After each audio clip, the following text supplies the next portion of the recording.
حبيبتي والله هذا أو حما كودي إلى أبوه قديو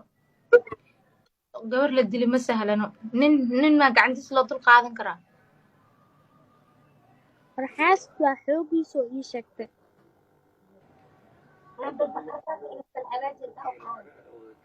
yaa ula gaaraa kalxadaaji asoo gaaban lehba kuwu kaduudana feer kuu dhiidhiibaay ilaaha kuu dhib dhaamo nin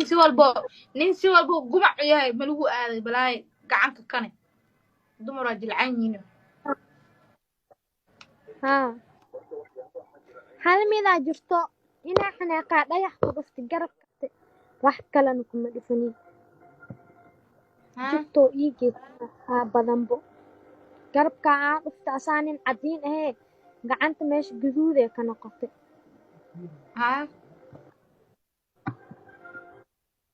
dhibkoo ii geystay intaen madax juuca ii taal madaxuu iga feeri feeraha way xanuunaya wuu iga feeri xaasid waaye qabiilkoo kasoo jeedo eelo waaye naagaha sisay u dilaan waa xaasidiin adoo og maxaa marka hore farqa ugu gasho walaalay inuu ka fiican yahay oo ka daweec duwan yahay umaleynaya laakiin wuu kusoo baxay dhibka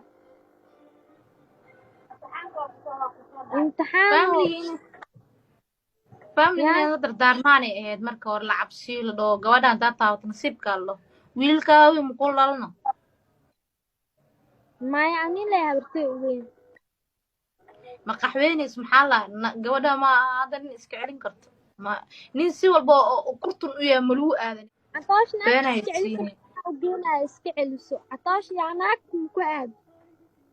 25 sano jira 25 sano haa 25 jir waay ma catoosh 25 sano jiro haa cunug yar waxaa la dhahaa muga waa kurtune anaafis la igu siray 25 sano jira walaashiis maraykanka jirto oo ayaan dhaqan maraykanka oo sacuudi joogto maraykan gashay aan soo wacdantay iimaha waxay tiri catoosho markaan kaasoo tegay 2000 iima ahayd iyo 94 ma aqaan ee ahayd markaas meeqa ani waa ku saay markaas 8 jir camal ahay oo dhaa ma ay tir 8 jir markaas